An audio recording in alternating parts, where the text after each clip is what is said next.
नमस्कार। नशा को ना कहना जीवन को हाँ कहने जैसा है। नशा व्यक्ति को जड़हीन बना देता है। आर्थिक, सामाजिक, व्यवसायिक दृष्टिकोण से व्यक्ति कंगाल हो जाता है। कहा भी जाता है कि परिवार में अगर कोई एक व्यक्ति प्रतिष्ठित नौकरी पाता है तो उस परिवार का उज्जवल भविष्य होता है, सुनहरा भविष्य हो जाता है। वहीं दूसरी तरफ अगर परिवार में कोई एक व्यक्ति नशे की लत में डूबा रहता है तो वो परिवार गर्त में चला जाता है। इसी नशा के विरुद्ध भारत सरकार ने कई योजनाएं प्रारंभ की हैं, जिसमें नशा मुक्त भारत योजना के अंतर्गत आज हम बातचीत करेंगे महात्मा गांधी काशी विद्यापीठ वाराणसी की प्रोफेसर भारती रस्तोगी जी से, जो सोशियोलॉजी डिपार्टमेंट में हैं। मैं प्रणाम। सबसे पहले हम आपका स्वागत करते हैं, अभिनंदन करते हैं स्टूडियो में। धन्यवाद। और ये नशा मुक्त भारत है क्या, ये कब शुरू हुआ है और इसके क्या उद्देश्य हैं? जी, देखिए, नशा मुक्त भारत अभियान प्रारंभ हुआ था 2020 में, लेकिन इसके पूर्व 2019 में हमारी भारत सरकार ने एक राष्ट्र स्तर पर अनुसंधान कराए थे और ये जानने का प्रयास किया था कि देश की कितनी प्रतिशत आबादी अलग अलग तरह के नशों में इंडल्ज है। तो ये पता चला कि एक बड़ी संख्या में उत्तरोत्तर दशक प्रति वर्ष नशा करने वालों का प्रतिशत बढ़ता जा रहा है।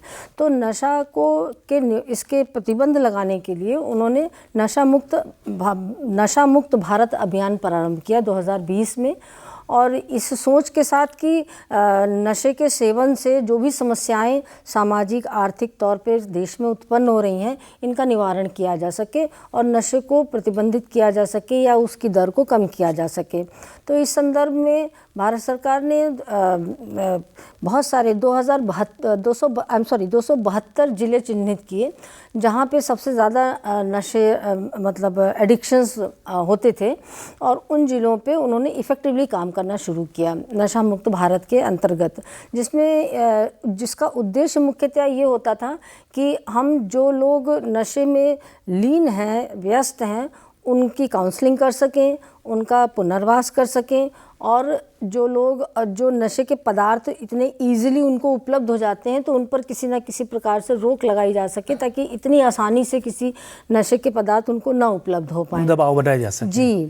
इसके साथ साथ में इस अभियान के अंतर्गत बहुत प्रकार के अनुसंधान भी किए जा रहे हैं, जिससे ये पता चलता है कि किस क्षेत्र में किस किस्म का नशा प्रचलन में है, तो उसकी रोकथाम में थोड़ी सुविधा मिलती है।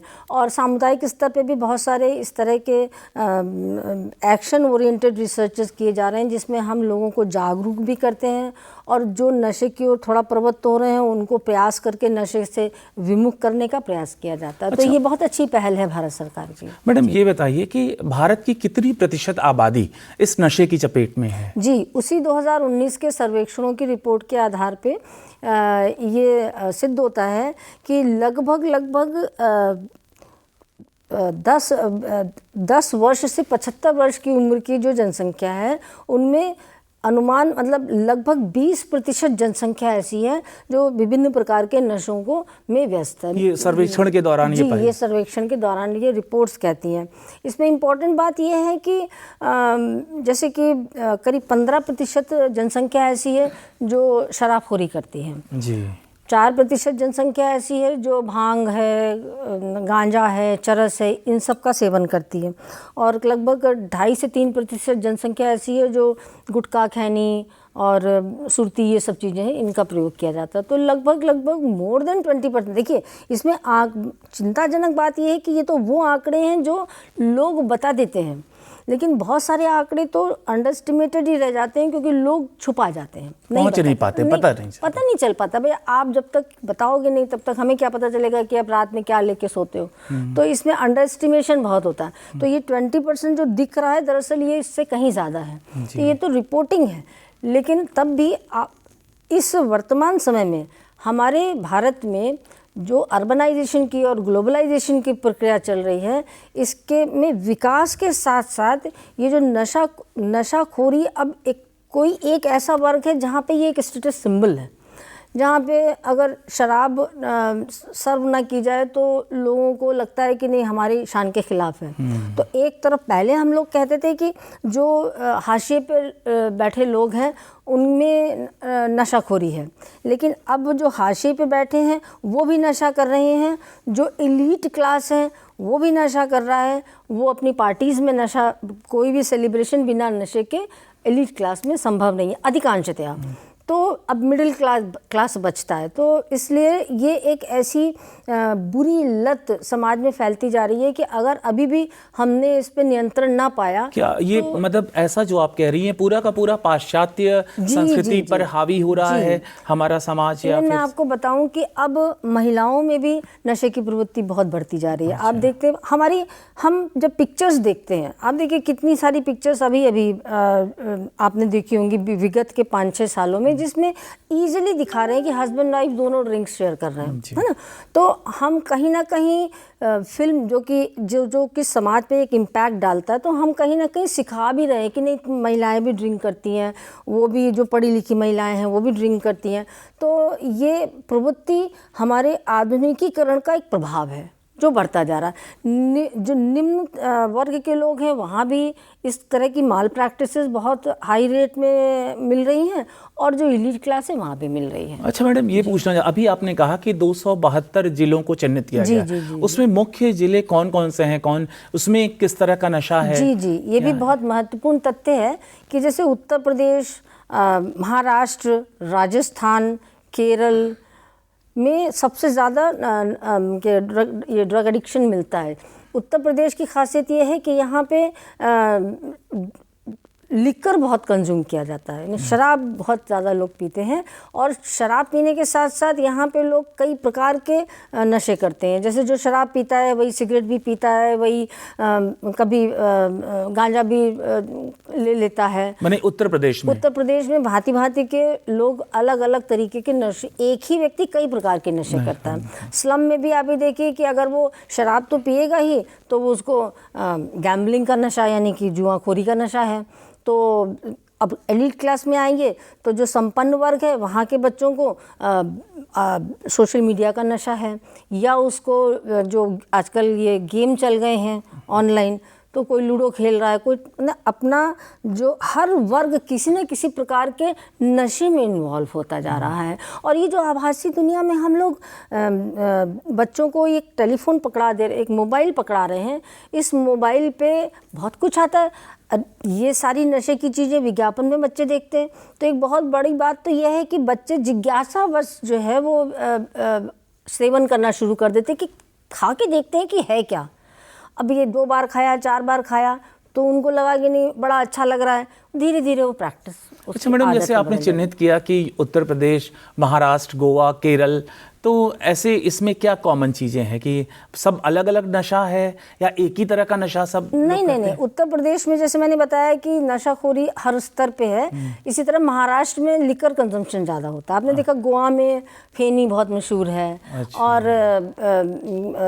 जो राजस्थान है, राजस्थान में भी लोग ताड़ और ये लिकर ज़्यादा लेते हैं। और उत्तर प्रदेश, अच्छा जो महाराष्ट्र है वहाँ पे ड्रग्स भी बहुत यूज़ हो रहे हैं। जो कॉलेज के बच्चे हैं उन लोगों को पता नहीं ये कौन सी संस्थाएं हैं जो बड़ी इजीली अवेलेबल करा देती हैं। तो जो बच्चे इंजीनियरिंग कर रहे हैं, मेडिकल कर रहे हैं, वहाँ पे भी देखा जा रहा है कि वो लोग अब किसी इस किस्म के नशे के शिकार होते जा रहे हैं। तो व्यापक स्तर पे इसमें बहुत ज़्यादा ध्यान देने की बात है। तो आपकी राय में इनके बचाव के लिए क्या क्या हम कर सकते हैं, किस तरह से बात कर सकते हैं? इसके बचाव के लिए पहले अगर इसके बचाव को समझना है तो हमको कारणों को भी ज़रा अध्ययन करना चाहिए। तो कई स्तरों पे इसके कारणों को हम का विश्लेषण कर सकते हैं।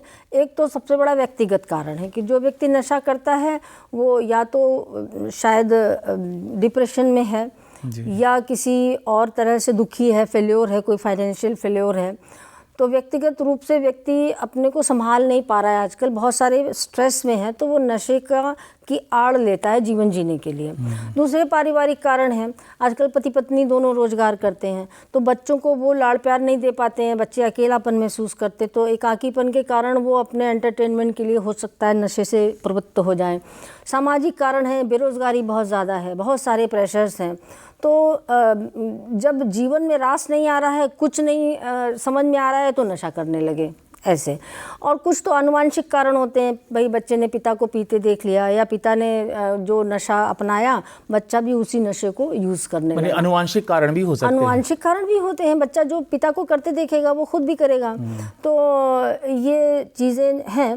कारणों के बाद आप उपाय की जो बात आप कर रहे हैं, तो हम पहले तो नशा मुक्त भारत में भी अभियान में बहुत सारे प्रयास सरकार कर रही है, लेकिन हम जनता लोगों को भी अपने स्तर पे प्रयास करने चाहिए। हमें जागरूक करना चाहिए लोगों को, और ख़ास तौर पे जो युवा वर्ग है उस पर ध्यान देना चाहिए कि ये बच्चे, माँ बाप को चाहिए कि बच्चों की हर एक चीज़ों, आजकल बच्चे अपने अलग कमरे में रहते हैं, अपना मोबाइल अपने पास रखते हैं, अपना लैपटॉप अपने पास रखते हैं, माँ बाप को पता ही नहीं चलता है कि उनको किस चीज़ का एडिक्शन हो रहा है। और जब चीज़ें हाथ से बहुत ऊपर जाती हैं तब पता चलता है कि इनको रिहैबिलिट करना पड़ेगा, इनको डिटॉक्सिफाई करना पड़ेगा। तो ये पहले माँ बाप का कर्तव्य है कि हर एक हरकत पे वो अपने बच्चों पे ध्यान रखें कि उनके बच्चे कब क्या कर रहे हैं। अगर वो पढ़ रहे हैं, मोबाइल देख रहे हैं, तो उनका मोबाइल चेक करना चाहिए कि उनका बच्चा किस समय क्या कर रहा है, किस किस्म के कंटेंट को वो देख रहा है।